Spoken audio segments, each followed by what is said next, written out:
نحمده ونستعينه ونستغفره ونعوذ بالله من شرور أنفسنا وسيئات أعمالنا من يهده الله فلا مضل له ومن يضلله فلا هادي له وأشهد أن لا إله إلا الله وحده لا شريك له وأشهد أن محمدا عبده ورسوله أما بعد۔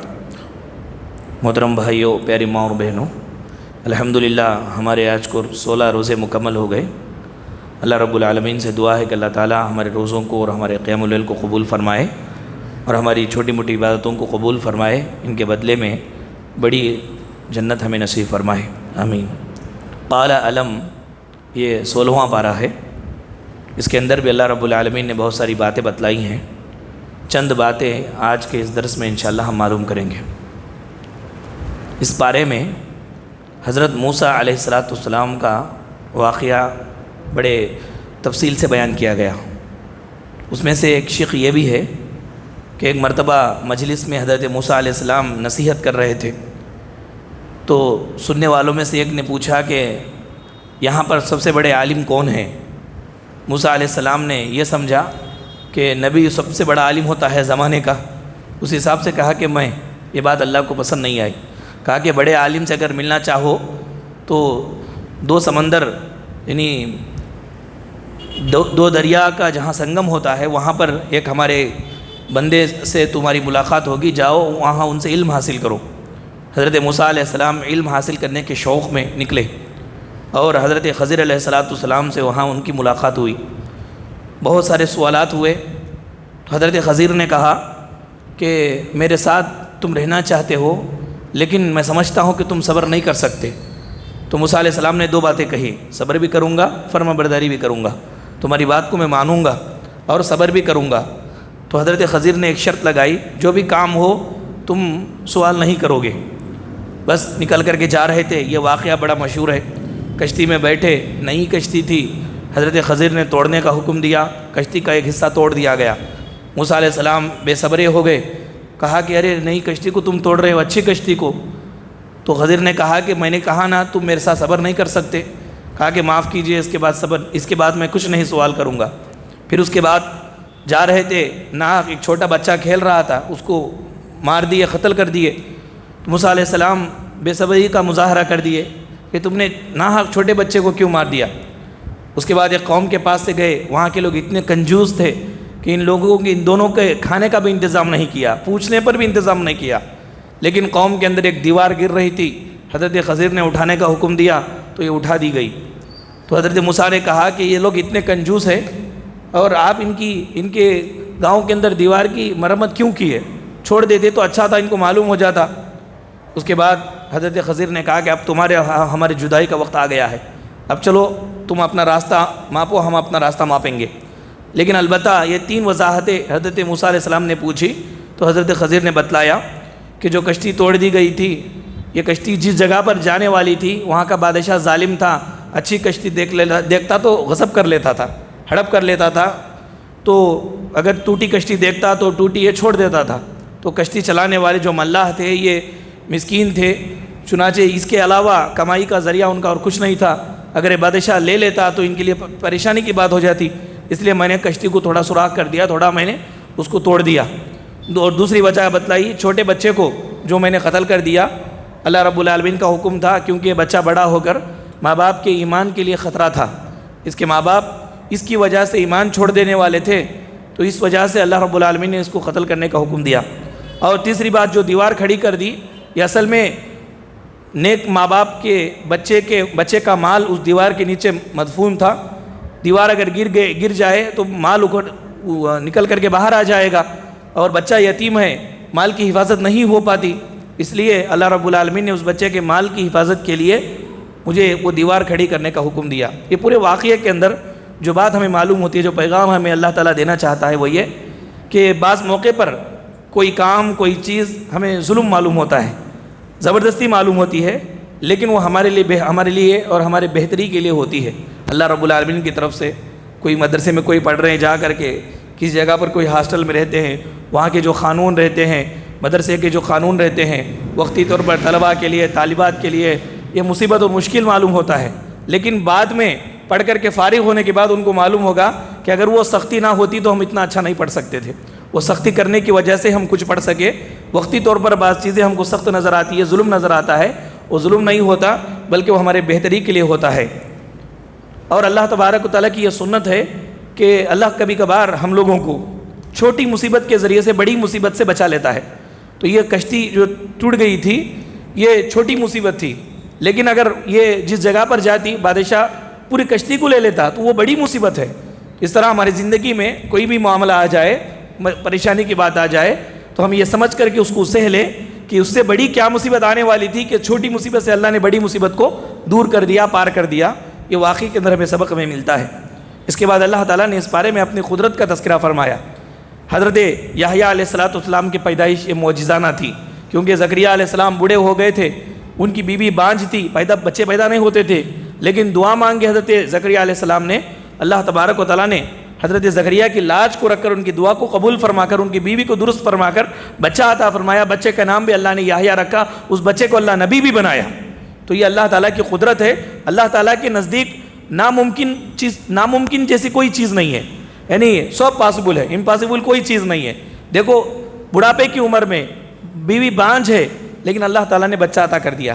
اسی طرح اس پارے کے اندر حضرت عیسیٰ علیہ السلام کی پیدائش کا بھی ذکر ہوا کہ بغیر باپ کے اللہ تعالیٰ نے حضرت عیسیٰ علیہ السلام کو پیدا کر دیا۔ یہ اللہ کی قدرت ہے، جیسے چاہتا ہے وہ پیدا کر سکتا ہے۔ اس کے بعد توحید کے خاطر حضرت ابراہیم نے ہجرت کی تھی اپنے گاؤں سے، اس کا تذکرہ اللہ نے فرمایا۔ یہ اصل میں جناب محمد صلی اللہ علیہ وسلم کو اور صحابہ اکرام کو تسلی تھی۔ پہلے مکے سے جو مرد اور خواتین حبشہ کی طرف ہجرت کیے تھے، ہجرت کرتے وقت ہو سکتا ہے کہ دل کے اندر ظاہر بات ہے بچپن سے مکے کے اندر پلے بڑے، مکے کی گلیاں سب کو پسند تھی، آبا و اجداد کا گھر بار چھوڑ کر کے جانا کوئی معمولی چیز ہے، بہت تکلیف کی بات ہے۔ لیکن اللہ تعالیٰ نے سمجھایا حضرت ابراہیم کے واقعے سے، یعنی حضرت ابراہیم علیہ السلام کی ہجرت کا پورا واقعہ اس کے اندر ذکر ہے 16 پارے میں۔ اس میں یہ بتانا ہے کہ جس طرح اللہ رب العالمین حضرت ابراہیم علیہ السلام کو ہجرت کا حکم دیا، حضرت ابراہیم ہجرت کر کے گئے، برباد نہیں ہوئے بلکہ بہت بلندی ان کو ملی۔ ایسے ہی وہ صحابہ جو اب مکہ سے حبشہ کی طرف ہجرت کر رہے ہیں، تم افسوس نہ کرو کہ تم برباد نہیں ہو رہے ہو، تمہارے گھر بار کو جو تم چھوڑ کر کے جا رہے ہو یہ بربادی نہیں ہے بلکہ بلندی تمہارا انتظار کر رہی ہے۔ ایک وقت آئے گا کہ تمہاری عظمت سارے لوگوں کے دلوں میں بیٹھے گی، اللہ تبارک و تعالیٰ تم سے راضی ہو جائے گا، خوش ہو جائے گا۔ اور حقیقت بھی یہی ہے کہ اللہ تبارک و تعالیٰ ایسے مہاجرین سے خوش ہو گیا، راضی ہو گیا، ان کے لیے جنت ہے۔ یہ بات اللہ تعالیٰ نے بیان فرمائی۔ حضرت عزیر علیہ السلام کو یہودیوں نے یہ کہا کہ یہ اللہ کا بیٹا ہے، عیسائیوں نے عیسیٰ کو کہا کہ یہ اللہ کا بیٹا ہے، مشرکین نے فرشتوں کو کہا کہ یہ اللہ کی بیٹیاں ہیں۔ اللہ تبارک و تعالیٰ نے ان کے شرکیہ کلمات کی کراہت بیان کرتے ہوئے کہا وقالوا اتخذ الرحمن ولدا، یہ لوگ کہتے ہیں کہ اللہ کی اولاد ہے، لقد جئتم شیئا ندا، بہت بھاری بات تم بول رہے ہو، یہ بات کیسی ہے؟ تمہاری اس بات کو لے جا کر کے تکاد السماوات یتفطرن منہ وتنشق الارض وتخر الجبال ہدا، پہاڑ پھٹ جائے گا، اسی طرح سے آسمان پھٹ جائے گا، زمین پھٹ جائے گی۔ اتنی خطرناک بات ہے یہ کہ ان دعوا للرحمن ولدا، رحمان کے لیے اولاد ثابت کرتے ہو، یہ بہت بری بات ہے۔ اللہ تعالیٰ کے لیے اللہ ایک ہے، تنہا ہے، اکیلا ہے، منفرد ہے، اس کا کوئی شریک نہیں، ساجی نہیں، اس کی نہ بیوی ہے نہ بچے ہیں، وہ اکیلا ہے۔ یہ بات اللہ رب العالمین نے اس بارے میں بیان فرمائی۔ اس کے بعد حضرت موسیٰ علیہ السلام کا پھر واقعہ ذکر ہوا اسی بارے میں، محمد صلی اللہ علیہ وسلم کو تسلی دینے کے لیے۔ کیسے؟ جیسے حضرت موسیٰ علیہ السلام کو اچانک اللہ نے نبی بنا دیا، سارے لوگوں کو بٹھا کر اللہ کی طرف سے کوئی ایلچی، کوئی فرشتہ آئے اور اس طرح اسٹیج سجایا جائے اور سارے لوگوں میں اعلان کرے کہ آج سے موسیٰ نبی ہے۔ ایسا اللہ کا طریقہ نہیں ہے، بلکہ موسیٰ علیہ السلام سفر میں جا رہے تھے، اللہ تعالیٰ نے ان کو بلایا اور بلا کر کے ان کو معجزے عطا فرمایا اور کہا کہ تم آج سے نبی ہو۔ ویسے ہی نبی کریم صلی اللہ علیہ وسلم کو اللہ تعالیٰ نے نبی بنا دیا۔ مشرکین کا اعتراض یہی تھا، کافروں کا اعتراض یہی تھا کہ ہمارے سامنے چھوٹا بچہ پلا بڑا ہوا، اب بڑا ہو کر کے نبی بول رہا ہے، یہ نبوت کہاں سے آئی تیرے پاس؟ یعنی وہ یہ سمجھتے تھے کہ سب کو بٹھا کر کے اعلان کر کے نبوت دی جائے، یہ انسانوں کا طریقہ ہے، یہ تو اللہ کا طریقہ نہیں ہے۔ موسیٰ علیہ السلام کا ذکر فرما کر کے نبی کریم صلی اللہ علیہ وسلم کو اللہ نے تسلی دی، آپ ویسے ہی نبی بنے ہیں جیسے موسیٰ نبی بنے ہیں۔ تو اس کے بعد فرمایا آج جو بات تم پیش کر رہے ہو اے نبی محمد صلی اللہ علیہ وسلم کو بول رہا ہے، وہی بات موسیٰ علیہ السلام نے بھی پیش کی تھی. جیسے موسیٰ علیہ السلام کو اتنے بڑے لاؤ لشکر کے مالک فرعون کے سامنے بھیجا گیا تھا، ویسے ہی تم کو بھی قریش کے سامنے بھیجا جا رہا ہے. اور جیسے فرعون نے موسیٰ علیہ السلام کی بات کو انکار کرنے کے لیے جو بھی ہتھ کنڈے استعمال کیے، حربے استعمال کیے، آپ کی قوم بھی وہی ہتھ کنڈے وہی حربے استعمال کر رہی ہے آپ کو انکار کرنے کے لیے. اے حبیب ڈرنے کی ضرورت نہیں ہے. موسیٰ علیہ السلام کا جو انجام ہوا وہی انجام آپ کا ہونے والا ہے. فرعونیوں کا جو انجام ہوا وہی انجام آپ کی دعوت کا انکار کرنے والوں کا ہونے والا ہے. یہ واقعے کے اندر اللہ کے رسول محمد صلی اللہ علیہ وسلم کو اللہ تبارک و تعالیٰ نے تسلی دی. اس کے بعد یہ کہا، بارہا اللہ تعالیٰ نے فرمایا اللہ کی نصیحت سے منہ موڑنے کی دنیا اور آخرت میں سزا ہے. آپ اللہ سے دور ہو جائیں، نمازیں نہ پڑھیں، ذکر نہ کریں. جس مقصد کے لیے رب نے ہمیں پیدا کیا اس مقصد کو چھوڑ دے تو دو کام اللہ کرتا ہے. پہلا کام، دنیا میں آپ کی زندگی تنگ ہو جائے گی. زندگی تنگ ہونے کے کئی معنی ہیں. ایک معنی ہے کہ فائنینشلی آپ کمزور ہو جائیں گے، یا بیماریوں میں آپ مبتلا ہو جائیں گے، یا بچوں کی نافرمانیوں میں آپ جو ہے بالکل پریشان ہو جائیں گے. اسی طرح زندگی کے اندر آپ تنگی محسوس کریں گے کہ اللہ موت دے دے تو اچھا ہے. یہ سب تنگیاں میں یہ پریشانیاں پریشان کر رہی ہے. اللہ نے فرمایا وَمَنْ أَعْرَضَ عَنْ ذِكْرِي فَإِنَّ لَهُ مَعِيشَةً ضَنْكَ، اس کی زندگی کو ہم تنگ کر دیتے ہیں. وَنَحْشُرُهُ يَوْمَ الْقِيَامَةِ أَعْمَى، دوسری سزا آخرت میں اس کا انجام کیا ہوگا؟ جو رب کی عبادت سے دور ہو جاتا ہے، رب کو چھوڑ دیتا ہے، آخرت میں اندھا بنا کر کے اللہ تعالیٰ اٹھائے گا، صحیح میں اندھا. اور وہ اندھا بنا کر کے اٹھے گا قیامت کے روز، اللہ سے بولے گا قال رب لم حشرتنی اعمى وقد كنت بصيرا، دنیا میں تو مجھے آنکھ دی تھی اللہ تو نے، اب مجھے اندھا کیوں کر دیا؟ تب اللہ تعالیٰ کہیں گے میری آیتیں تیرے سامنے تلاوت کی جاتی تھی، پڑھی جاتی تھی، لیکن ایسے ہی جیسے اندھا چلا جاتا ہے کچھ بھی نظر نہیں آئے جیسا، ویسا کچھ بھی معلوم نہیں جیسا تو چلا جاتا تھا، عمل نہیں کرتا تھا، دور ہو جاتا تھا، جس کی وجہ سے آج میں نے تجھ کو اندھا بنا کر کے اٹھایا. اس کے اندر غور و فکر کرنے کی ضرورت ہے، غور و فکر کرنے کی ضرورت ہے، رب العالمین سے جڑنے کی ضرورت ہے. پھر فرمایا اگر کوئی آدمی صحیح ایمان لا کر نیک عمل اپنی زندگی میں کرتا ہے تو اللہ کا خاص تحفہ انعام اس کو ملتا ہے. خاص تحفہ کیا ہے؟ جنت الفردوس میں اللہ تعالیٰ جگہ دیتا ہے. فرمایا ان الذین آمنوا وعملوا الصالحات، جو ایمان لا کر نیک عمل کرتے رہیں کانت لہم جنات الفردوس نزلا، اللہ تعالیٰ فردوس کی جنت اسے عطا فرمائے گا. یہ بہت اعلیٰ قسم کی جنت میں اعلیٰ قسم کا مقام ہے، مرتبہ ہے. ہمارے نبی نے کہا جب بھی جنت مانگنا ہو تو فردوس والی جنت مانگو. یہ انعام ہے خاص ایمان لا کر مرتے دم تک نیک عمل کرنے والوں کے لیے. اس کے بعد کہا قیامت کے دن کفار جو ہے ایمان نہ لانے پر افسوس کریں گے، حسرت کریں گے، بولیں گے کہ کاش ہم ایمان لے آتے، 50 سالہ 60 سالہ زندگی کسی بھی طرح سے محمد صلی اللہ علیہ وسلم پر ایمان لے آتے، قرآن پر ایمان لے آتے تو آج ہم جنت میں ہوتے ہمیشہ ہمیشہ کی زندگی میں. وہ وقت کیسے ہوگا؟ جہنمی جہنم میں ہوں گے، جنتی جنت میں ہوں گے، درمیان میں اللہ تعالیٰ ایک مینڈے کو لائے گا، وہ مینڈا موت ہوگی، موت کو ذبح کر دے گا اور کہے گا کہ جہنمیو اب ہمیشہ جہنم میں تم کو موت نہیں آئے گی، کیونکہ موت کو موت دے دی گئی ہے، اب موت بھی مر گئی ہے، موت نہیں آئے گی تم کو. جہنمی جہنم میں ہمیشہ، جنتی ہمیشہ جنت میں رہیں گے. ایسے موقع پر جہنمی افسوس کریں گے، بولیں گے کہ کاش ہم مسلمان ہوتے، اللہ اس کے رسول کی بات پر عمل کرتے تو کتنا اچھا ہوتا. یہ قرآن کریم ہمارے لیے ہدایت کا ذریعہ ہے، یہ نصیحت ہے ہمارے لیے، کھول کھول کر بیان کرتا ہے. شکریہ ادا کرنا چاہیے پروردگار کا کہ پروردگار نے ہمیں صحیح توحید عطا فرمائی، نبی کریم صلی اللہ علیہ وسلم کی اطاعت و فرمانبرداری کرنے کا موقع بھی دیا. چند روزہ زندگی آنکھ بن کر کے اطاعت کی زندگی گزار لیں، اس کے بعد قبر کی زندگی، آخرت کی زندگی زبردست رہے گی. ایک مومن کو یہ عقیدے کے ساتھ دنیا کے اندر زندگی گزارنا چاہیے. پھر اس کے بعد فرمایا جھوٹ بولنے والا یہ کبھی کامیاب نہیں ہوتا. وقتی طور پر گرچہ کہ اس کی مقبولیت آ جائے، وقتی طور پر گرچہ کہ اس کو عزت مل جائے، قرآن کا دعویٰ ہے کبھی وہ کامیاب نہیں ہوتا. جھوٹی باتیں لوگوں میں بولنے والا، اللہ پر جھوٹ بولنے والا، بندوں کے تعلق سے جھوٹے باتیں بول کر کے ادھر کا ادھر گھپلا کرنے والا، یہ کبھی کامیاب نہیں ہوتا. فرمایا وقد خاب من افترا، جو جھوٹ باندھتا ہے وہ کبھی بھی رسوائی اور ذلت اس کے حصے میں ہے، کبھی بھی وہ کامیاب نہیں ہوگا. اس کے بعد کہا رب جن کاموں سے راضی ہوتا ہے ان کاموں کو کرنے میں جلدی کرنا چاہیے. حضرت موسیٰ علیہ السلام اللہ تعالیٰ سے بات کرنے کے لیے قوم کے چند لوگوں کو لے کر کے گئے کوہ طور پر. جاتے جاتے قوم کے لوگوں کو پیچھے چھوڑ دیے، بھاگ رہے ہیں. فوراً چلے گئے طور کے پاس. اللہ تعالیٰ نے سوال کیا وما عجلک عن قومک یا موسیٰ، قوم کو چھوڑ کے جلدی کیوں آ گئے؟ قوم کے ساتھ آنا چاہیے تھا نا. تب حضرت موسیٰ علیہ السلام نے کہا وعجلت الیک ربی لترضی، اے اللہ میں جلدی جلدی اس لیے کیا تاکہ تو راضی ہو جائے. تو وہ کام جس سے رب راضی ہوتا ہے ان کاموں کو کرنے میں جلدی کرنا چاہیے.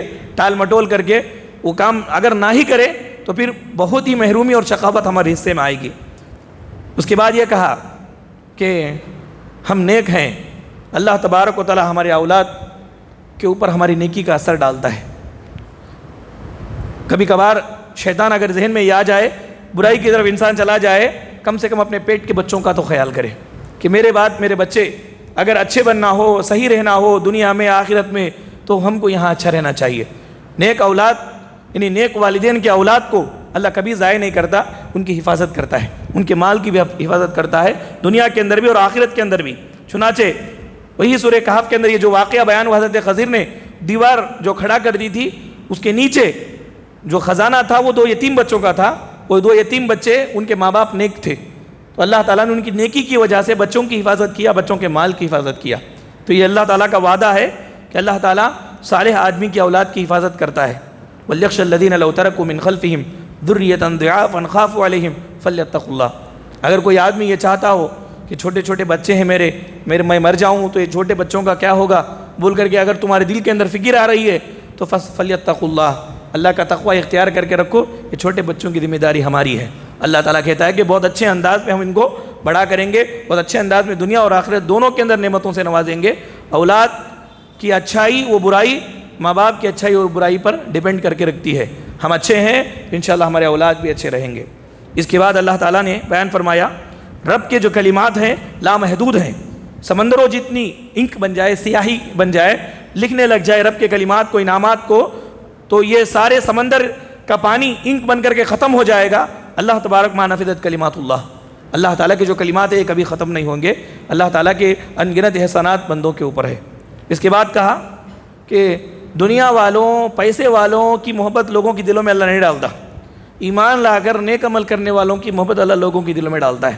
اگر کوئی آدمی ایسا ہے کہ وہ ایمان والا ہے, پکا مومن ہے اور نیک عمل کرنے والا ہے, تو سارے مومن بندوں اور بندیوں کے دلوں میں اللہ اس کی محبت ڈال دے گا, سب اس سے محبت سے بات کریں گے. اللہ نے فرمایا ان الذین آمنوا وعملوا الصالحات سیجعل لهم الرحمن ودا, جو لوگ ایمان لا کر نیک عمل کرتے ہیں ان کی محبت اللہ لوگوں کی دلوں میں ڈال دیتا ہے. حدیث میں ہے اللہ کے رسول صلی اللہ علیہ وسلم نے فرمایا اللہ جب کسی بندے سے, بندی سے اس کے ایمان اور عمل کی وجہ سے محبت کرتا ہے تو اللہ تعالیٰ جبرائیل کو بلاتا ہے, کہتا ہے کہ میں فلاں بندی یا بندے سے محبت کرتا ہوں, جبرائیل تم بھی محبت کرو. چنانچہ جبرائیل بھی محبت کرتے ہیں. پھر اللہ کہتا ہے سارے آسمان میں آواز لگاؤ, بول دو کہ سارے فرشتوں کو کہ اس بندے اور بندی سے سب محبت کریں. سارے فرشتے محبت کرتے ہیں وہ نیک عمل کرنے والے بندے اور بندی سے. پھر اس کی محبت دنیا کے اندر ڈال دی جاتی ہے, سارے زمین کے لوگ اس سے محبت کرتے ہیں. یہ اللہ رب العالمین نے بیان فرمایا. اس کے بعد فرعون غرق ہوا پانی کے اندر, اور اس کے بعد اللہ تعالیٰ نے اس کی لاش کو زندہ رکھا. فرعون کا جو انجام ہے وہ انجام سے ہمیں ایک بات معلوم ہوتی ہے. اس بارے کے اندر فرعون کا انجام اللہ نے ذکر فرمایا. اس سے ہمیں یہ نصیحت ملتی ہے کہ انسان دنیا کی کتنی بھی بڑی ترقی کر لے اللہ کی پکڑ سے وہ بچ نہیں سکتا.